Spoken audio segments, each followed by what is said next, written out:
Y a continuación, permítame presentarles al doctor Alan Vargas Lima. Ya, perfecto.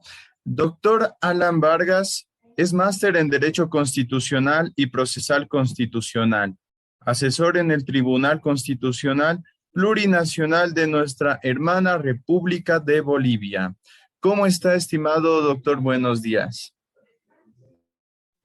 Muy buenos días, muchas gracias por la invitación. Estamos aquí para participar también de este congreso. Perfecto, estimado doctor. Nos honra con su presencia aquí en este espacio en Latin Juris. Y bueno, entonces, estimado doctor, podemos iniciar con su ponencia. Muy bien, muchas gracias. Un saludo cordial a nuestro presidente, el doctor Damián Armijos, y gracias por la invitación que me ha cursado para participar de este importante evento.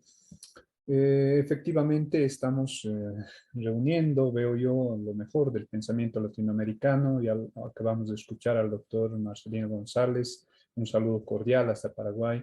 Y pues precisamente venimos a aportar desde Bolivia, ya que estamos hablando de tribunales constitucionales, con algunos apuntes acerca del pensamiento kelseniano sobre el control de constitucionalidad. Es por eso que en esta oportunidad nos vamos a referir al modelo europeo kelseniano de control y las actuales tendencias, al menos doctrinales y, por supuesto, las configuraciones constitucionales o jurisprudenciales que pudieran existir al respecto. Bien, podemos comenzar señalando, por ejemplo, que el control de constitucionalidad está concebido como una actividad predominantemente jurisdiccional en este último tiempo, que tiene la finalidad de garantizar la supremacía de la Constitución, que debe ser acatada y cumplida por todos los órganos del poder público, lo que implica gobernantes y gobernados, así como también debe ser aplicada con preferencia a las leyes, decretos o cualquier género de resoluciones. Así también lo ha entendido el Tribunal Constitucional Boliviano ya desde su sentencia 31 del año 2006. Y precisamente en este sentido hay que precisar que las finalidades o las dimensiones en que se expresa el control de constitucionalidad tienden precisamente a, primero, verificar las condiciones de validez formal y material de las disposiciones legales que conforman el ordenamiento jurídico. Segundo, resguardar y proteger los derechos fundamentales y garantías constitucionales contra los actos o resoluciones ilegales o indebidos que lleguen a vulnerarlos. Y tercero, verificar también que los diferentes órganos del poder constituido ejerzan sus funciones en el marco de las competencias y atribuciones que les asigna la misma Constitución. Y en este sentido, el control de constitucionalidad se ha diferenciado o se ha podido moldear a partir de dos sistemas conocidos ya en la doctrina y también en la legislación comparada. El sistema de control jurisdiccional difuso, o también denominado modelo norteamericano de Judicial Review of Legislation, y el sistema de control jurisdiccional concentrado, también denominado modelo europeo kelseniano, al que nos vamos a referir en esta oportunidad. Y es que este modelo europeo kelseniano se caracteriza por ser un modelo de control jurisdiccional concentrado y se caracteriza por otorgar a un organismo jurisdiccional especializado que se puede llamar Tribunal Constitucional, Corte Constitucional o Tribunal de Garantías Constitucionales en algunos casos, el monopolio sobre las competencias para conocer de la constitucionalidad de las leyes, además de otras atribuciones referidas a la protección jurisdiccional de los derechos fundamentales. Ahora bien, este modelo europeo kelseniano se denomina de esa forma precisamente porque se debe al genio del maestro de Viena, Hans Kelsen, quien entre sus ideas también establecía esta configuración de un sistema de revisión judicial de constitucionalidad en donde se propone la existencia de un cuerpo de jueces especializados que no provengan del órgano judicial o de la jurisdicción ordinaria más bien, y que actúen como legisladores negativos, capaces de expulsar del ordenamiento aquellas normas que sean contrarias a la Constitución. Entonces, hay que decir que en el esquema kelseniano, un tribunal constitucional se va a caracterizar por ser un tribunal especial e independiente situado fuera del Poder Judicial, generalmente, que desarrolla la jurisdicción constitucional en forma concentrada, vale decir, en forma exclusiva. Y este control es de carácter abstracto porque analiza la ley en su constitucionalidad independientemente de los casos concretos, o al menos esa es la regla general. Es ejercido este control por vía de acción, presentando el fallo o sentencia, los efectos de cosa juzgada, además de tener efectos erga omnes, anulando en consecuencia el precepto legal y consiguientemente expulsándolo del orden jurídico. Como asimismo, también hay que tener en cuenta que el fallo tiene efectos ex nunc, lo que equivale a decir que anula el precepto legal e impide que éste produzca nuevos efectos desde el momento de la emisión del fallo hacia el futuro, no teniendo el mismo entonces efecto retroactivo. De acuerdo a ello, entonces, es evidente que Kelsen consideraba al Tribunal Constitucional un legislador negativo, ya que tiene el poder de anular una ley, que es equivalente a dictar una norma general, lo que es el acto contrario a la producción de normas legislativas que concreta el Parlamento, por ser una de sus funciones que corresponden a su naturaleza jurídica. Sosteniendo entonces que la anulación de una ley tiene el mismo carácter general que la promulgación de una ley, según el pensamiento que él señala. La anulación es entonces solo una promulgación precedida de un signo negativo, y esto busca justificar y explicar el efecto erga omnes de las sentencias del Tribunal Constitucional, dado que el carácter de generalidad, abstracticidad y erga omnes de las disposiciones legales también se van a trasuntar en este tipo de sentencias que dejan sin efecto las disposiciones legales. Esto entonces busca justificar y explicar este efecto erga omnes de las sentencias, la naturaleza constitutiva de las sentencias de inconstitucionalidad y los efectos ex nunc de estos fallos que excluyen la fuerza retroactiva precisamente de los fallos constitucionales. Sin embargo, hay que destacar el pensamiento del profesor Humberto Nogueira, quien no comparte más bien la tesis de Kelsen y fundamenta su posición básicamente en el hecho de que no es posible compartir la tesis original de Hans Kelsen del Tribunal Constitucional como legislador negativo, porque esta concepción llegaría a desconocer al Tribunal Constitucional como un órgano jurisdiccional. Esto considerando que cuando un tribunal constitucional resuelve anular una ley, no lo hace de manera discrecional, sino que más bien actúa ajustado a ciertos criterios jurídicos, teniendo, por supuesto, como único parámetro de validez la Constitución. Actualmente no solo la Constitución, sino también los instrumentos internacionales que forman parte del bloque de constitucionalidad que está consagrado en la mayoría de los ordenamientos latinoamericanos. En consecuencia, entonces, hay que considerar que este tribunal, cuando ejerce sus funciones jurisdiccionales, actúa ajustado a criterios jurídicos establecidos por la Constitución, ejerciendo una función jurisdiccional, como los jueces constitucionales también lo hacen, dentro del marco de un procedimiento iniciado a instancia de parte legitimada para ello, con la única diferencia de resolver sobre la supremacía constitucional, que implica, por supuesto, la adopción de decisiones de efectos jurídicos, pero muchas veces con consecuencias políticas. Por último, entonces, hay que señalar que los tribunales constitucionales desarrollan cada vez más una labor de garantía activa de los valores y principios constitucionales a través del control de omisiones inconstitucionales, inclusive, y a través de las sentencias denominadas manipulativas, donde a veces desempeña el carácter del legislador sustituto o lo que se ha llamado legislador positivo.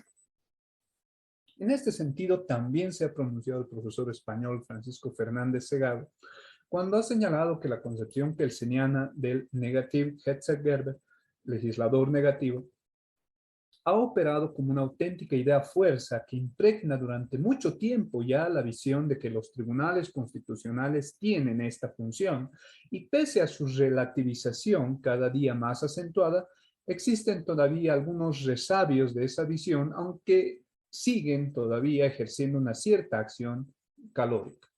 No obstante, en la progresiva difuminación de la visión del juez constitucional como un legislador negativo, ha tenido mucho que ver la recepción jurisprudencial por parte de los tribunales constitucionales del principio de interpretación conforme a la Constitución, que es un principio de origen norteamericano, según los antecedentes que existen en la jurisprudencia comparada.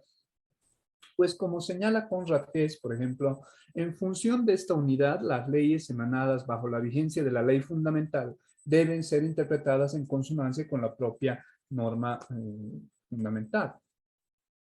Esto implica entonces que la Constitución es visualizada como un contexto superior de las demás normas jurídicas. Las leyes y restantes disposiciones infralegales han de ser interpretadas en consecuencia de manera forzosa, además, en consonancia con la Constitución. Asimismo, Fernández Segado, en su trabajo, en ese gigante trabajo sobre la justicia constitucional en el siglo XXI, refiere que es conveniente, en alguna medida, tener en cuenta que este criterio hermenéutico de interpretación conforme a la Constitución se vincula íntimamente al principio de conservación de la norma, que algunos ordenamientos latinoamericanos lo tienen consagrado, cual es el caso boliviano, por ejemplo, con el cual se trata de compatibilizar la primacía de la Constitución y la salvaguardia, hasta donde sea posible, de la voluntad del legislador. Finalidad que aún se hace más necesaria si se tiene presente el principio de presunción de constitucionalidad de las normas, que adquiere, por supuesto, su máxima fortaleza cuando de una norma legal se trata. Y, entre otras consecuencias, esto se va a traducir en la inexcusabilidad de optar entre varias interpretaciones posibles de una norma por aquella que posibilite el mantenimiento de la norma en el ordenamiento jurídico, lo que se llama principio de conservación de la norma, por aquella que posibilite entonces el mantenimiento de esta norma al entenderlo de un modo compatible con la Constitución. En fin, hay que pensar inclusive en que el principio de conservación de la norma a que hacemos referencia coadyuva de manera efectiva al mantenimiento del principio de seguridad jurídica en el ordenamiento, en cuanto evita vacíos jurídicos a los cuales, como regla, siempre se anuda una cierta inseguridad. A esto entonces hay que añadir este criterio, y es que las sentencias interpretativas que emiten los tribunales constitucionales, por estar próximas en su eficacia a la regla del precedente jurisprudencial vinculante o principio del stare decisis en el derecho norteamericano, propia del modelo norteamericano y más ampliamente de los sistemas jurídicos del common law, no solo ha venido a suponer un importante elemento de convergencia entre los dos tradicionales modelos de justicia constitucional, el modelo norteamericano y el modelo europeo, sino en lo que ahora interesa ha otorgado un auténtico rol normativo a los tribunales constitucionales que les aleja de esa visión que de ellos se tenía a través de Kelsen como legisladores negativos. No es entonces esta la única razón de esta transmutación que han sufrido los tribunales constitucionales, principalmente en Latinoamérica, como vamos a poder analizar al referirnos al caso boliviano de manera general inclusive. Entonces, sobre la base de estos criterios podemos entender que si bien la concepción original del pensamiento kelseniano acerca de la configuración de los tribunales constitucionales como legisladores negativos se ha mantenido vigente, al menos en el contexto europeo, ha sido trasuntado al contexto latinoamericano, pero con propias características, propias precisiones que la legislación latinoamericana ha hecho respecto al tema. Entonces, si bien para Kelsen el Tribunal Constitucional es un legislador negativo, pues aunque se organiza en forma de tribunal, no ejercitaría propiamente una verdadera función jurisdiccional, y esto porque considera Kelsen que anular una ley equivale a crear una norma general, puesto que la anulación de una ley tiene el mismo carácter de generalidad que su confección, decía Kelsen, no siendo, por así decirlo, más que una confección con signo negativo, es decir, la anulación de una ley es, en consecuencia, una función legislativa y el tribunal que tiene el poder de anular las leyes es, por consiguiente, un órgano del poder legislativo. Esa era la conclusión primigenia a que llegaba el mismo Kelsen en su famosa garantía jurisdiccional de la Constitución. Sin embargo, esta concepción del Tribunal Constitucional como legislador negativo ha llevado a Kelsen a hablar congruentemente de una verdadera división del poder legislativo en dos órganos, un parlamento y un tribunal constitucional. Un parlamento que hace de legislador positivo por la naturaleza de sus funciones y un tribunal constitucional que hace de legislador negativo por expulsar normas del ordenamiento jurídico. Aunque claro, esa no es la justificación más aceptable en la actualidad. Sin embargo, hay que concluir también que Kelsen hizo una importante precisión de que el poder legislativo del tribunal es meramente negativo, lo que lleva, por supuesto, a una doble consecuencia, por lo menos. Primero,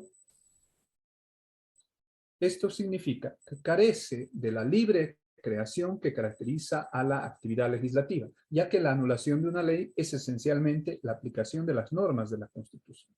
Y por otro lado, esto tiene como consecuencia que el Tribunal Constitucional no puede actuar nunca de oficio, no tiene iniciativa legislativa, sino únicamente a instancia de parte, al menos en lo que a control normativo se refiere.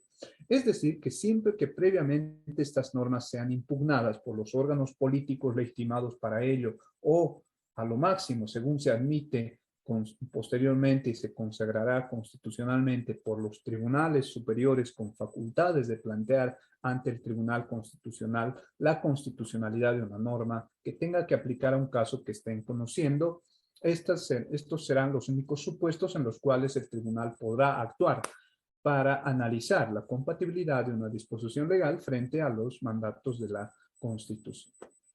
Ya para terminar, en síntesis, podemos decir que este control europeo kelseniano de constitucionalidad se caracteriza porque está encomendado a un órgano especializado que puede llamarse Tribunal Constitucional, como en la mayoría de los países de Latinoamérica, Corte Constitucional Federal, como sucede en los casos de Alemania o Italia, o Tribunal de Garantías Constitucionales, como se había configurado inicialmente en el Perú, por ejemplo, aunque actualmente la denominación de Tribunal Constitucional o Corte Constitucional es lo que predomina en los países latinoamericanos.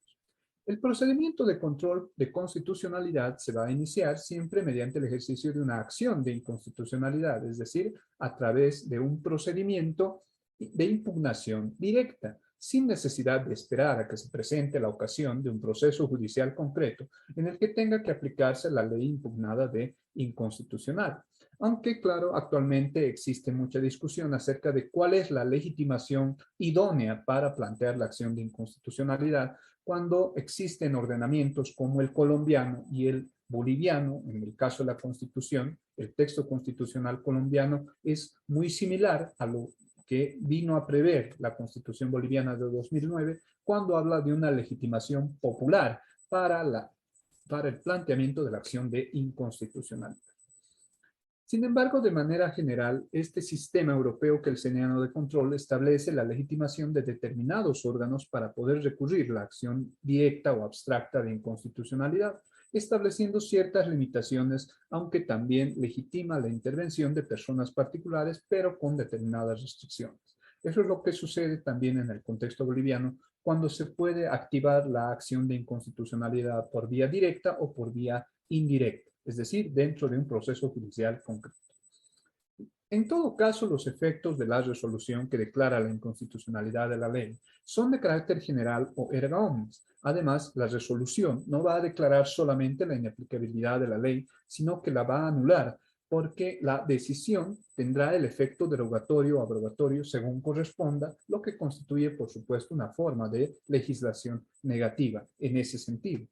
Aunque esta no es la única finalidad a que tiende la jurisdicción constitucional latinoamericana en este último tiempo, sino que más bien predomina ahora la visión garantista de la Constitución y de los derechos fundamentales. En todo caso, el efecto de la sentencia constitucional siempre rige para el futuro, es decir, no opera en cuanto al pasado, es decir, no tiene aplicación retroactiva a decisiones en las cuales se hubiese aplicado la ley declarada inconstitucional, salvo en materia penal cuando beneficia al delincuente. Y claro, todo esto está basado y respaldado más bien en el principio de presunción de constitucionalidad. Entonces, estas son algunas ideas que puedo compartir con ustedes acerca de la configuración de los tribunales constitucionales a partir de la concepción kelseniana y de acuerdo a la configuración que los ordenamientos latinoamericanos le han brindado al tema, y por supuesto existe todavía mucha discusión para llevar adelante respecto a la configuración de tribunales constitucionales. Sin embargo, en honor al tiempo, dejo aquí mi ponencia. Muchas gracias por la invitación cursada y bueno, estamos atentos al desarrollo del evento. Un saludo cordial desde Bolivia. Muchas gracias. Muchas gracias, estimado doctor, por su ponencia. Ha sido muy interesante y también muy nutritiva para todos nosotros.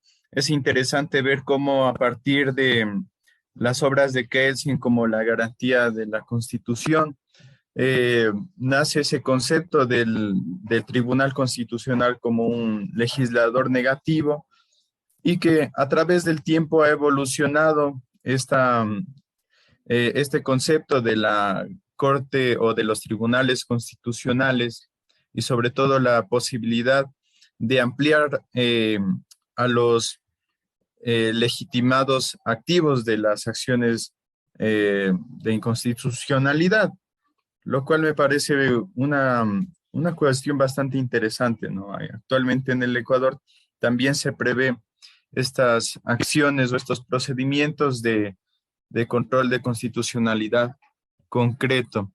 Y bien, estimado doctor, si gusta, puede dar unas palabras de despedida a nuestros estimados eh, cursantes aquí en este curso virtual. Bien, un saludo cordial entonces a todos los que se conectan a través de esta transmisión. Bienvenidos sean todos al Congreso Internacional de Derecho Constitucional. Todavía quedan muchas ponencias por escuchar, grandes maestros como ya vendrá enseguida el doctor Eduardo Lugdar, a quien mandamos un saludo cordial hasta Argentina. Y bien, sigan sintonizando la transmisión del Congreso, dado que existen muchos temas por tratar. Sean todos bienvenidos. Un saludo cordial desde Bolivia. Éxitos en el Congreso. Muchas gracias, estimado doctor.